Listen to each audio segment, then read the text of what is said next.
Bryce Roth, talk to me about the madness here today. You couldn't move in this spot right here. Yeah. It's weigh-ins, right, and skin check. Yeah, I mean, it was awesome. It's so great to have, after these last couple of years, have so many kids get to wrestle again, and just it feels, I want to say, almost normal. So we're here. There's just a ton of kids here. I think people are like getting rid of their cabin fever over the last 23 months, right? And we're getting back to normal, right? How good does it feel, like you just said, just to be here and to see people and all the wrestling and huge brackets and great crowds? How's it feel for you? I live for this, man. I was born into a wrestling family, and to get to do this on top of the other stuff I get to do for wrestling, man, it's very blessed. We're fortunate, again, to be up and running, and the level of competition, for some kids maybe not even competing in tournaments for 23 months, they haven't lost too many steps. OAC, obviously, the divisional, I love. The big divisions are down the road at Darby. Yes, we're here at Thomas Worthington. I saw some great matches today. You're over at Darby? No. Okay. That's Rob Gore's. That's his turf. Yes, his sir. turf. I don't want that turf for. But, to be able to see the great competition and the depth of the weights, what's that like when you're looking through that?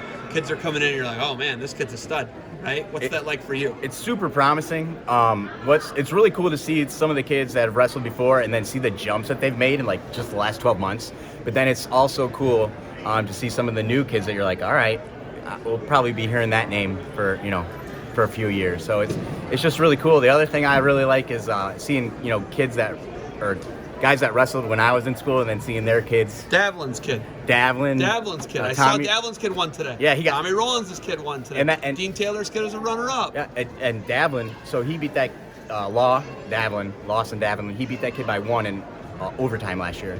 Comes back in 1 year and beats him by 10. Yeah, it was not close today. No. It was not close. Davlin looked good. Talk to me about your podcast, Technical Explination. What podcast? Whoa. There you go. I guess I get one. All right. Go ahead. Talk about it. Well, about 2 years ago, my cousin Jared and I were talking. He does a wrestling philosophy show, and obviously you do Barbarian Hour and stuff like that, and we were talking about wrestling and what's kind of missing. And it's very niche, I get it, but we need to shine a light on officials. We need more officials. So Technical Explanation is it's an official podcast. It's an official podcast. For officials. For officials. We interview officials. We got 30 episodes done right now. We've only been doing it 5 months. They never have a voice. They don't. And they really don't. And they just catch a lot of heat, but they never have a voice. They don't. And the thing is sometimes, wrestling's tough. And it's competitive, and emotions, get riled up. And then sometimes we start to think maybe this official has something in for me, right? Like, we woke up in the morning and they're like, I want the 110-pounder from Oak Harbor to lose. That's not what it is, man. They're here, and if it wasn't for them, we wouldn't even have competitions. So it's just to get people to see that they're humans like us. Also, it's for other officials in different states, because we're trying to get all 50 states to learn from each other. I just learned there's certain states that they give you a book, you take the test, and you can go out on the mat. You're in Ohio, you're taking classes, you need to get evaluated, you have to do that stuff. So it's important for people that maybe aren't as fortunate as us to maybe learn what they could be doing, having mentors, things like that. So we want people, non-officials to watch. Hopefully coaches can watch too, because they can learn a lot. I mean, if you told me, I'm a junior high coach, if you told me you could learn from officials and kind of know how they're thinking, why wouldn't you want to do that as a coach? Which is one of the things I don't know why more coaches don't go to officials' meetings. It's kind of weird, actually, because there's this huge disconnect, actually, and you're kind of trying to make the connection. I'm trying, man. Okay, so my biggest thing is I posted something showed up on my memory this week, and it was like Lillard versus man, I can't think of the kid right now from Brunswick. Fields and Lillard in this crazy match. And there's this bizarre takedown on the edge. I saw it. And I reposted it because I was like, yeah, this just wasn't two. In my opinion, from my angle, 1-2 wasn't even close to two, right? The assisting, I don't know these guys. Do you understand that? Yeah. I got no beef with these guys. Yeah. Don't even care a little bit, right? And an official was very offended by it. Like, hey, why would you post this? I'm an educator. Yeah. Right? I'm an educator. I post things for educational means, not like, let's bag on these two guys and make fun of them. I don't know. You know me. Do you feel like that's ever my intent? No, that's never your intent. And I think we need to have that out there. Maybe, I know those videos are being posted regularly in all the officials groups that I'm in. Yeah. So sometimes they like to keep that. Well, they get mad though. But I think we need to understand, we're humans. We make errors. Everyone does. and they're not realizing that someone else is learning from that. Listen, I called the state dual finals last night. I had pictures of lineups, and then they weren't sending out because it's strategic. I don't know a lot of the wrestlers, right? So my first time seeing some of these guys, unless they were OAC and I don't remember them from being little kids, but like putting names, it's hard. And there's hundreds, thousands of kids. I'm not good at calling some of this stuff because if I don't know a name, I'm no good. Or you're gonna be like, oh, he's calling the guy the wrong name. And you know a lot of names. Yeah, I know a lot of names. Like last weekend, I called Zane Lehman. I called him Brewer, the 196. I called him the wrong name. Zane Lehman's one of the best seniors in Ohio last year. Yeah. I make mistakes literally daily, right? Yeah. I own them now. I'll take that. I'll own that. But right? I think that's what we need to do as officials. That's what we need to do. I own mistakes. I'm literally telling you 2 awful things I've done in the last 2 weeks that are kind of unforgivable. But my thing is when you don't give me lineups or you don't, and the thing about it is that the Lehman thing was totally on me. I apologize to the kid. Like, dude, sorry. And he was like, no, I think you do a great job. It's not a big deal. Right, but like some people like they want to crucify you. I don't want to crucify you. No, and I mean I think about being a coach, right? I had a kid miss weight yesterday, right? And I told him, hey, you made a mistake. It's okay to make mistakes, but you got to learn from them, right? Yeah. We got to own up to our mistakes. It's okay to make mistakes, right? Nobody's perfect. I make them all the time. The Troy Fowler, the Troy Fowler Mommy Bay Classic final. Oh, a couple weeks ago, yeah. 3 years ago. Oh, 3 years ago. 3 years ago against the Brighton, Michigan kid. He had both ankles. Ruddered the guy up. The guy put his weight on his arms, but he had like this little baby shallow wizard, and the guy like had it was total control. And then he called. But they were given some memo that wasn't control.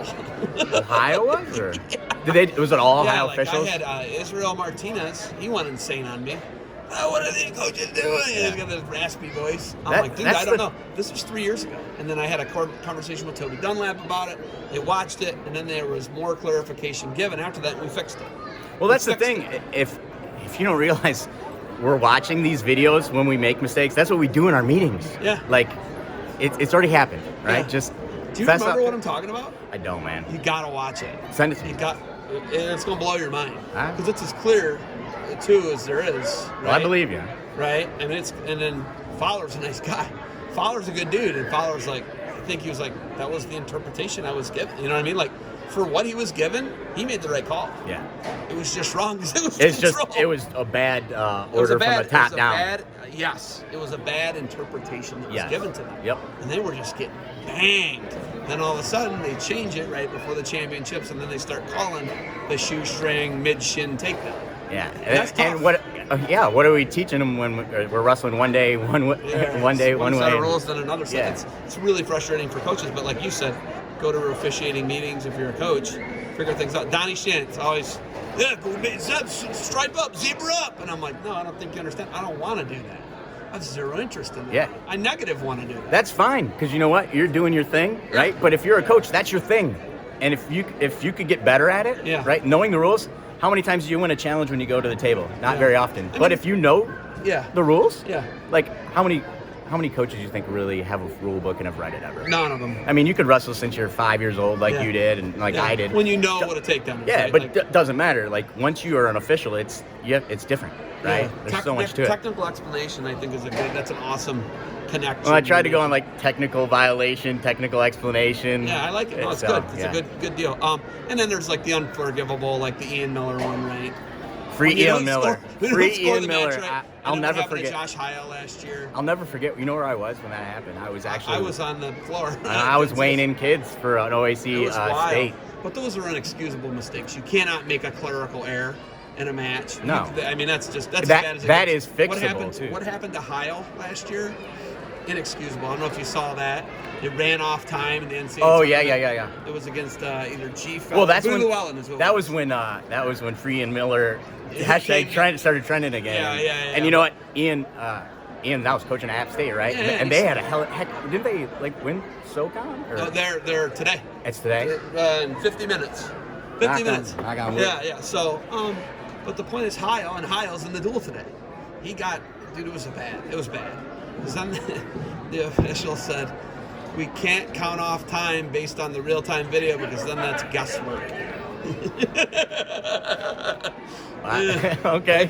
Yeah. Well, so. You know what? You know, officials are taught to say they must have saw something different than I saw. Yeah, exactly. So, all right. Hey, good? man. Yeah, hey, thank you for being here. Technical Explanation. Technical Explanation. Just look it up. What are we on? Spotify? Are we on We're Apple on Podcast? Are we on YouTube? Are we on everything? All that, All the Instagram, Facebook. Okay. We're building a community, and hopefully coaches, you know, if you don't want to go to meetings, just join the Facebook page and have a discussion with us. There it is. Here, let me get a quick picture. Boom. All right. Thank you for the time. Enjoy yourself today.